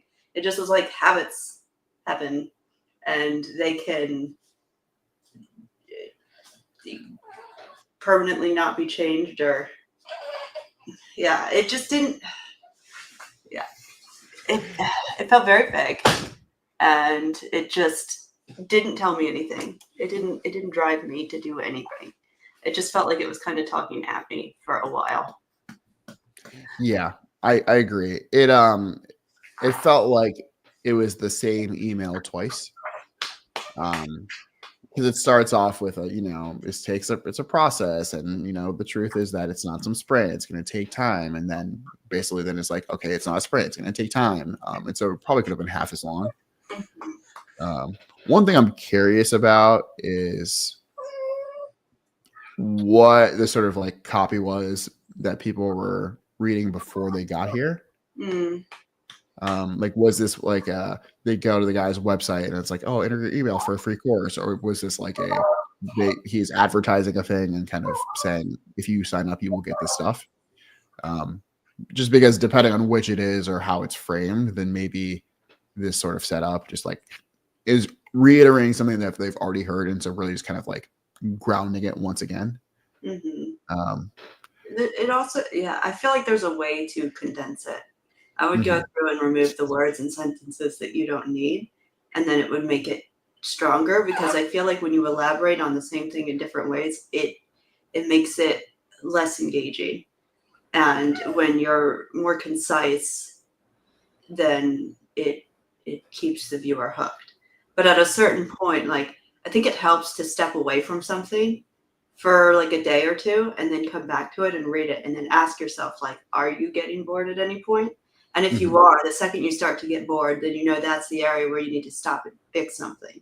If you feel like you're droning on a while, then it's, you can find where that is, and then maybe like remove a sentence or create a new point or tie into your mechanism more, because you brought up a mechanism like later on, and where you're like, oh, this book uses this. I forget exactly what it was. Back to it. But see, even that's an issue. Like, if I just read it and I'm forgetting what it is you even said, like, and I'm not saying that to be mean either, because I know writing copy is really hard. So I'm not trying to like shatter self-esteem or anything like that. Going to teach you a set of principles that you can use to cultivate a new lifestyle based on my own philosophy of behavior change, only found in my best-selling book. Like, there's a way to grip into that more, I think. You touch on that for like 1 second, and then, and then you kind of move away and then start talking about habit change. And it's like, this is the thing that's going to change your life. You've been wanting to change your life. And also, you mentioned this 30 days to better habits. Like, okay, so like key into that, the fact that this is going to take 30 days. Like, it doesn't feel fully like drilled in, That's what I would say. I agree. It's a lot of like explaining what it takes to build and change habits.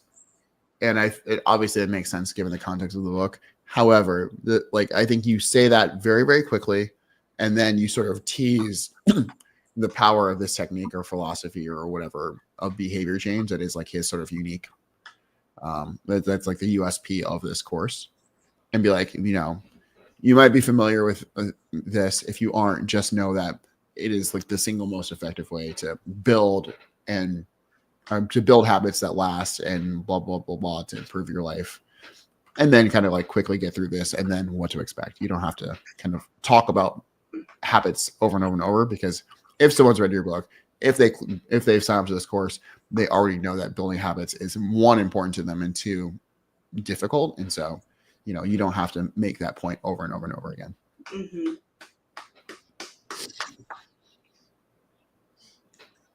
Apparently everyone is just like your biggest fan now, so I think you now have another job. I'm not even one of the 4C2. This was fun. I've never done a live stream this long before. And now I know what Sean does. I'm like, oh, this is enjoyable. Being on stream is cool. Also, unrelated, but how cute is this little sleepy guy? My God. So the real test for you, we won't be able to do it today because I got to run in like 20 minutes. But once you get past the 2-hour mark on the stream, everyone's brain starts to melt, and that's when you can start going off on like the most random tangents ever. Especially if Alex is on the stream. Oh gosh, I've definitely tuned in and watched streams when they've gotten to that point, and it's fun. It's funny. Yeah, it's You're like, oh, copy. And then it's like, oh, Warhammer 40K, blah, blah, blah, blah, blah. And then it's like, oh, Napoleon. And then we're talking about like upside down underwater basket weaving on Mars. And then innuendos. And then all of the innuendos. And yes, Sean and Alex get weird after 2 hours. It's beautiful. It's also the reason why I can't do this at work, because I will tune in and people will be like, oh my God, anal fissures. And then I'm fired. HR is coming after you. HR is coming after me. Harassment in the workplace. Yeah. So I look forward to the day where you can be there with us for that. All right. Next one. Come for the copy, stay for the sex jokes. More or less. All right, so we got a email sequence who signed up for a newsletter. Oh my God, thank you so much. You're an angel. I just had coffee delivered to me. So email sequence for people who signed up to a newsletter for a Sous vide brand. Fancy. Its goal is to introduce them to the brand, to get them interested and motivated to use the discount that they get in exchange for signing up. I really want to know what you think of the first two, and then maybe number 5, where I start bringing urgency. First time reading email sequence, I look forward to what you have to say. Thank you, Rod. Cool. Kaylee, have you ever used a sous vide machine before? No. Okay. Do you know what they are? No. Okay. Let's see. Are they gonna? They probably won't talk about it. So basically, it's a technique for cooking food, where you take whatever your food is, typically meats. You'll put them in like a plastic bag, basically, that you then suck all the air out of, and so it's like vacuum sealed with all your flavorings, whatever. And then you put it in water that's like not boiling, but it's like a lowish temperature. And so the idea is that by doing it that way, you can cook the meat in a way that preserves all of the juices and flavor, but isn't going to overcook it or whatever. And so it lets you do some interesting things, and it's just generally fancy. And yeah, that's the easy version of it. So let's see if they can sell you on this. Okay. So email number 1, subject line, a mouth-watering discount. Hello, Kaylee. Welcome to Anova. Here's your 30% discount. Image with food. Always in the mood for good food? Congratulations, you're in good company. For the past 10 years, Anova has been on a mission to help home cooks consistently make perfect meals like 5-star chefs do. Our goal is to affordably bring the sous vide precision cookers used in Michelin-rated restaurants to home kitchens everywhere. Our newsletter is a celebration of everything sous vide, including recipes. Here's a taste of what you can expect.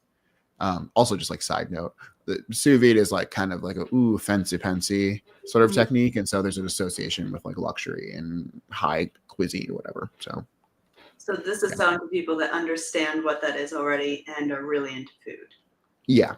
And so probably it's not actually hard to do, but so it's probably not everyone who's doing it is a great cook, but there is a sort of like, oh, I'm going to be making really good food because I'm using this really fancy technique. Yeah. So there's the person looking at this has the baseline understanding of that. Yeah. Okay. Recipes making us drool. Home cooks share recipes they made using Anova on our Instagram. We have Tina's cilantro lime chicken breast with smashed potatoes. Jerry's spicy Jamaican oxtails over seasoned rice. Rachel's single serve chocolate cheesecake and key lime pie. Expert tip: how to make beef chuck taste like prime rib. Our in-house expert gives you her latest tricks. Cocktail. I gotta stop you there. I like that. How to make beef chuck taste like prime rib. It's great. Yeah. That's a good line. That's a solid line right there. Yeah. For a lot of reasons. Let's see. This is probably, how long is this? Okay, yeah. So it stops here. So we'll just get to the end quickly, but there's actually a lot I want to talk about. Mm-hmm. Cocktails in a sous vide. Step-by-step tutorial on making delicious coffee-infused cocktail in our sous vide. What you'll need, steps, yada, yada, yada. Your 30% off would go perfect with these. precision cooker 3.0, cooker mini. So we have different options for like sous vide like machines, vacuum sealer bags, and cast iron skillet. And then the reminder to mark them as safe so your delicious emails never get lost in spam. Okay. This is doing a lot. Are you buying yet? Am I buying yet? Yeah. Are you buying? I don't know. Maybe. Like, I think the thing is, there's some points that are stronger than the opener, and so I would have to have scrolled down to get to the points that would actually make me buy. You know. What about you? I'm curious are you buying? Like, how do you feel? Am I buying? That's a great question. I didn't think about that. I'm not buying yet. Yeah, I think there are points in here that would potentially want to make me buy, but they need to be expanded upon. I think recipes making us drool is not making me want to buy. But the idea, that comparison of make your chuck taste like prime rib, is like, what? How can you do that? Because it's such a cheap cut of meat. People normally make stews with it. It's really gritty, but then you think prime rib and it's like decadent and it's not as hard to chew and it's like expensive. And so there's so much that can be drawn from that emotionally and psychologically, where you go, you can do that. You can take something that is just like really cheap and make it taste like 5-star Michelin with this method. Like I would go off of that more than like, oh, these recipes that make us drool. And also the recipes that you choose, maybe this would take some research and I can't like pull a recipe off the top of my head, but something that you ordinarily wouldn't make that sounds really amazing, that seems like it would be hard to make, but is made easy with this, you know? And when I hear sous vide and like the method and I see chocolate cheesecake, I'm like, what does that have to do with sous vide? Like, because the way that you described it to me was food being vacuum sealed in a bag and like preserved. And I go, is cheesecake sous vide? Like or maybe I'm just not understanding and having a hard time making that connection, because this is just something that I'm not fully educated on. And this is where like I would have to do my research and something to like give the best possible way to sell to the audience, to know them better myself. But yeah, these are the things that I immediately jump to that I could say. Yeah, I think this is really cool for a number of reasons. Like, so first is like, the people signed up to this list to get the discount, and so there's already a sense that people are already interested. And I love when you sign up to a list and for a thing, and the thing is just right there at the top, and so it's like, hey, welcome, here's your discount, here's the code immediately. Yeah. And then rather than do kind of like what the last email did, where it's like a very long explanation of what to expect, and here's this, and here's that, and here's the other. It's like 2 lines, 4 lines, this is our mission. Very clear. Help home cooks consistently make perfect meals like 5-star chefs. And then our newsletter is a celebration of everything, including recipes. Here's what to expect. And so then it's kind of giving you this like melange of different things. To your point about stuff like you wouldn't normally make, stuff like oxtail definitely hits that mark for me, where it's like, oh shit, like I would have to braise that for hours to get that to, a place that would be good. But now with the sous vide machine, maybe that's really easy. Maybe I can do that. I did not know that you can make cheesecake or any of those things in a sous vide machine. So similar to you, I'm like, oh, that's like really interesting. Yeah. The other thing I would say, I didn't mean to cut you off. It's hard for me to like, I'll get an idea and I'm like, it's always tough on Zoom. Just really quickly, is that when you're offering a discount and you know that you're getting it in the email, because a lot of times like the funnel is like, here, get 30% off, give you your email, and then you get your email and you get that 30% off. The people that are clicking on that specifically signed up because they want that 30% off. So what can they use that 30% on? Like, that's what I would immediately place in the email. Because I know for me personally, when I've done that or like signed up to emails where it's like, get your coupon, I click it to get the coupon. I don't even read what's there. So like, immediately like tying in. I don't think you need to like, you can cut to me. I think you can cut to the chase, but again, like, see, I actually disagree, and this is why. So I think it's hard to kind of get because we're just seeing the copy. But I think the cool thing that this email would end up doing once you kind of get the images and design in is like, so you get in, here's your code, whatever. Here's a very quick thing of like, what is this? And then recipes that make us drool. Like the point of this isn't even just to say that you can make these things. It's to show you the pictures that are mouthwateringly delicious and be like, oh shit, that looks really tasty. I want to make that. And so you, person who have put your email in, you are already kind of interested in purchasing something. Now we're saying, okay, but think of all the stuff you could make like right now. And so I don't know if I would describe it necessarily as increasing urgency, but like maybe it's dimensionalizing. Oh, you thought you wanted to sous vide for this other thing, but look at all these different things that look so tasty. It looks so fancy. It looked previously inaccessible. That now you can make. Here are even more reasons to want it. Yeah. And then going from that to, great lines like this, how to make beef chuck taste like prime rib. Here's other crazy stuff. Maybe you don't even need this one. And then going from there into now here are the products that like are associated with this that you can use your discount on. And even calling out your 30% off would go perfect with these things. Yeah, see, that I think is really good. Yeah. And I agree with you. I'm not saying like remove the photos, like definitely keep the photos there. Photos, the great thing about photos and imagery is on a like direct response design level, it keeps the eye engaged. When you have like buckets of text, sometimes that can be really overwhelming. So having strategically placed photos to break it up to give the eye some breathing room and the head some breathing room between each line of copy is a good way to go for sure. Yeah.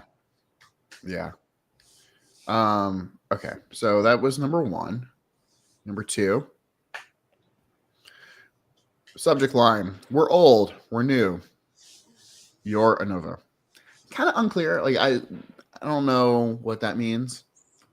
Like this isn't interesting. This isn't something I'd read and be like, oh, I want to click this. So just maybe there's a way to punch that up. Old values meets new innovations. Picture of the cooker. Anova is committed to the old value of good food, bringing family, friends, and community together. We're equally serious about using scientific advancements. Every detail on our precision cookers is designed to bring joyful meals to you and to those you cook for. Powerful 1100 watts immersion circulator. Our most powerful circulator has 1100 watts of power to heat and maintain your water at the precise temperature your recipe needs, so your meal is perfectly moist and flavorful. It's never been easier to serve delicious food to loved ones and picky eaters. Wi-Fi powered app to find delicious recipes. Bad recipes are the enemies of good food. The included app comes with pro recipes you can send to your device to set the precise temperature for your next perfect meal. Start dinner from anywhere with a tap of a finger. Busy at work? With a little pre-prepping, easily start dinner from the office and get home to a delicious dinner ready to be served to your family or partner. Large water capacities to cook dinner for dinner parties or larger events. Our Precision Cooker 3.0 and Pro models make cooking for a large crowd easy. Say goodbye to inconsistent results when cooking big batches, and hello to your new reputation as the host with the 5-star skills. Our users love our innovations. Watch what they have to say. You still have 30% off. So for all the stuff, shop all. Okay. One thing I'll say about this one, I feel like if some of these like headlines and descriptions you almost have flipped. I am not a sous vide person. I don't know what like the average person is going to be thinking, but an 1100 watts immersion circulator is just a feature, and I don't know what that means or what that means relative to a 900 watt to a 700 watt. Is that good? Is that bad? Whatever. However, the heating, being able to heat and maintain your water at the precise temperature so your recipe always comes out perfectly. That's really interesting. And so maybe you're flipping the headline here to be like, the perfect immersion circulator to make sure, you know, you have the perfect meal every single time. Or like talk about consistency, talk about ease, talk about all that stuff. This is working in service of that result. Yeah, I think when you have the 1100 watts in the copy underneath of it, that can still kind of work because it sounds, what's the word that I'm looking for? It backs the claim up, like, oh, this is what is causing this amazing thing to happen. I think a lot of times when selling something, people don't always understand the scientific aspect of it or the technological aspect of it, but there's still a psychological thing to say, oh, well, it has this ingredient, you know? Mm-hmm. And so you can use that, but I agree, like putting the powerful 1100 watts immersion circulator in the title, it just, what is that, you know? Who's understanding right away? Yeah, it's a similar thing for the app. Like, lots of devices have apps these days, and lots of people don't even use the apps. However, this part here where you're talking about how there are pro recipes that you can send to your device to set the temperature, it's really, really cool. And so maybe you're turning that into something about like, you know, have recipes sent directly to your device. So like have like pro recipes sent so you can like easily replicate them. No longer scroll through the ad space of online recipes. And like, you know, like when you're on a website and you find the recipe and it's like you have to scroll through 10 pages to see the recipe. Story and recipe. Yeah, the ingredients don't even have the amounts there. Like, avoid all of that with this streamlined app that has all these 5-star Michelin recipes preloaded into it. Easy to see, easy to navigate at the touch, you know? Yeah.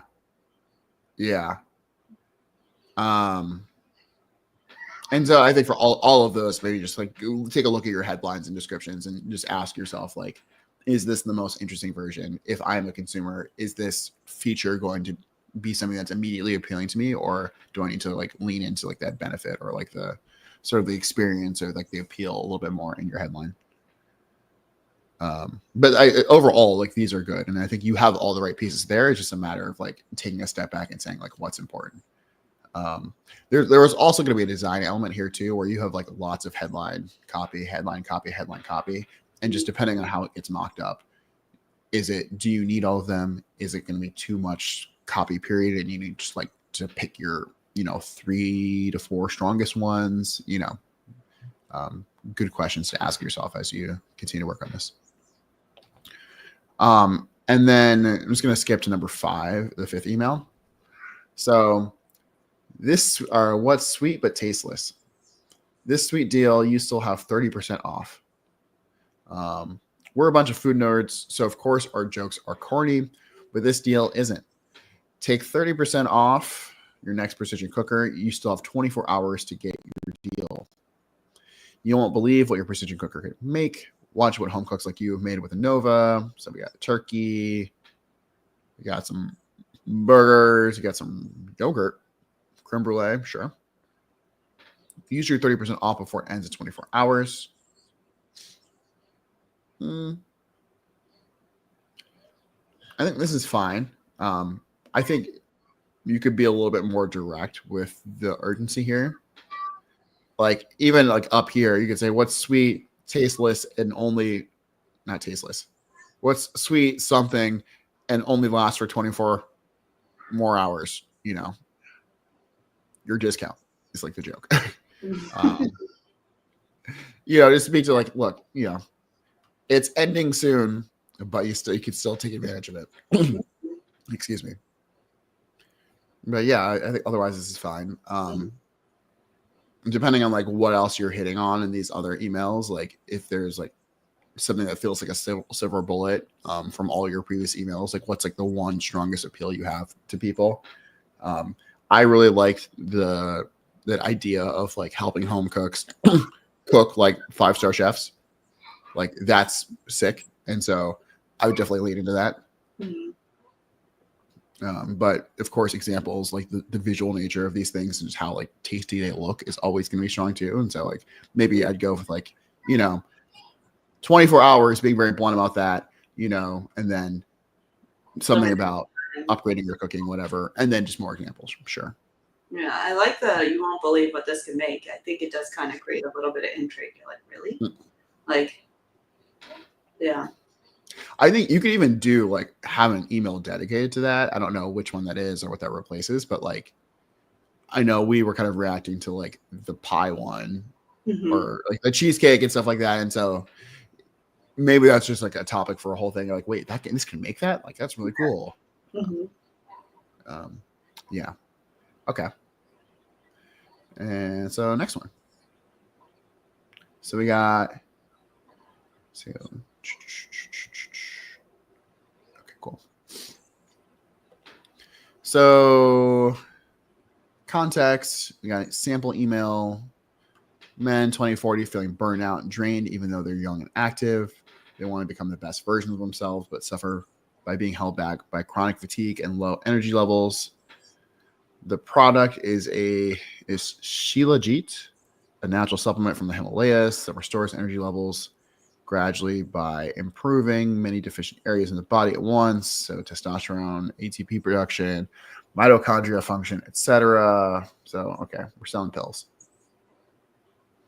Context, a lift to an email list of customers who already bought supplements from this brand before. Cool. So subject line, tired even after your third cup of coffee? Preview text, try the ancient alternative to caffeine. I feel like this is more interesting. This is more interesting than your current subject line. Or just like the ancient alternative to caffeine. Like, what is, because I'm like, oh, what is that? Like, they had caffeine back in the day. The answer is, of course they did. But, what were the people drinking back then? Yeah, an alternative to caffeine. Like, caffeine is what everybody uses. The idea that there's an alternative to it that could have the same effects. And then it leads you to think, like, will it have the same half-life? Or, will it have diminishing returns if I use it more? Like, what's this alternative? I need to know more.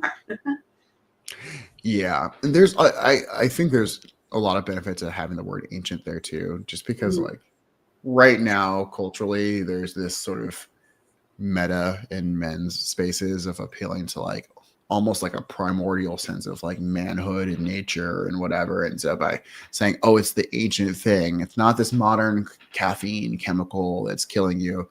It's, oh no, back in we hunted our food or whatever. This is what the warriors chewed on, blah, like it lends to being more natural and healthy in its own way. Yep. Yeah. So I would do that, as silly as it is. Hey, Kaylee. Still feeling drained even after your third cup of coffee? The truth is, if you're under 50, you shouldn't see your energy levels crash by lunchtime. Yet in today's modern world, even the healthiest men end up feeling worn out like a toothless, gray-haired lion all day instead of the powerful beast they're meant to be. As you might have seen, you're not alone. This problem travels around like a plague across many men in modern society. The reasons are countless. The good news is our ancestors in the Himalayas knew a secret remedy to unshakable energy, picking up even the most burned out men in their tribe. They called it the destroyer of weakness. You see, I want to click this already. I'm like, oh my God, what is this? It's so interesting. Or in their language, Shilajit. Imagine surviving in the harsh, freezing Himalayas without modern comforts like heaters, comfy beds, waterproof clothing, and so on. How long would you last before you catch a nasty illness or collapse because of the thin air there? Most of us wouldn't even last a week. But the warriors and nomads of the Himalayas do. For generations. Their secret weapon? Shilajit. This ancient super mineral didn't just keep them alive. It made them stronger, sharper, and resilient, bulletproofing their immune system against any disease. They climbed mountains, endured brutal conditions, and thrived. How? See for yourself why this sticky black gold, maturing for thousands of years, has kept generations of nomads strong and healthy. And discover how hundreds of our customers now thrive in the gym, their work, and personal lives without relying on stimulants like caffeine. Keep thriving, James. P.S. Modern life may not have mountains to climb, Kaylee, but it has enough daily battles to drag you down. Check out this Himalayan super weapon for yourself. Could it start with I'm curious to know what you think, but I think once you get to the imagine surviving in the harsh, freezing Himalayas, could you start the email there, do you think, Brad? Or do you think it needs the stuff before it? Because that's where I immediately started getting more gripped was they called it the destroyer of weakness. Mm-hmm. And then it like that felt very strong, but then imagine like setting up this story where it's just it feels like it's doing a lot of showing and not telling. Mm-hmm. Which I like. I'm a little torn. Yeah. Yeah. So on one hand, I like setting up the problem first and then presenting the alternative. Because the person starts where they are. Like the reader is going to start from where they are. And so saying, hey, you identify with this, right? Listen to what I have to say. I'm describing your experience. I feel like can be useful. It also grounds it in like in something that feels real. Yeah. I do see what you're saying though. I think that if you start off like the imagine surviving in like the Himalayas, all that stuff, how long would it take before you collapse? Most of us wouldn't even last a week. It feels like this is so extreme that if you go back to your energy levels are crashing by lunchtime and that's a problem, it feels kind of stark. Yeah. You could probably do it if you rewrote this a little bit. And so like if you go from like, basically these people survive with all this crazy shit happening and you can barely keep your eyes open after lunch. Like yeah. And then go into this part, blah, blah, blah, blah, blah. What was it like? What was the difference? They had this thing that they called destroyer of weakness. And then you kind of go back into this, like describing the super mineral or whatever. Yeah. The reason I don't think that this like super needs to change right now. I think it's worth testing like both ways in, but the details that they include up here at this part, I think are very, they're doing a lot of signaling and dog whistling for things that people are already thinking about. And so like, the number of times they use the word modern and modern world, I think is kind of a giveaway. Toothless gray-haired lion, talking about lost virility and all this stuff, as opposed to being a powerful beast. And like, look, it's actually plaguing our entire society, and it's not just you; it's men in general, men in modern society. They're speaking to something really big here, even though they're not diving into it. And then they're getting into, well, what's the alternative? Go back to the ancestors. I think this is working for me in a way that's like very interesting. And like this segue is like, you got me. I think it's interesting hearing it from your point of view. And when you phrase it that way, that makes a lot of sense because you're meeting the person where they are. So I do see the value in that. Yeah, who wrote this one? Whoever wrote this, you can send the link. I'll post it on Discord. We can all go buy the product. Star Eye.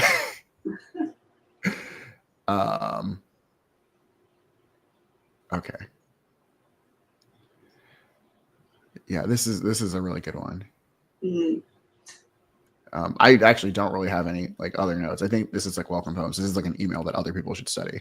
Obviously, it's a supplement, whatever. But like, if you're gonna have to write for something like this is a really good way to do it. So it definitely. I felt engaged the whole time, and it feels unique. It feels intriguing. It doesn't feel like it's overusing words. It feels direct, succinct.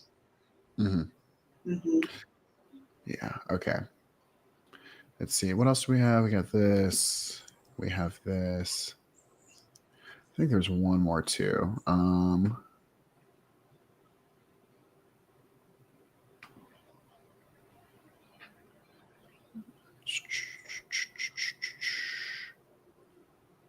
Okay.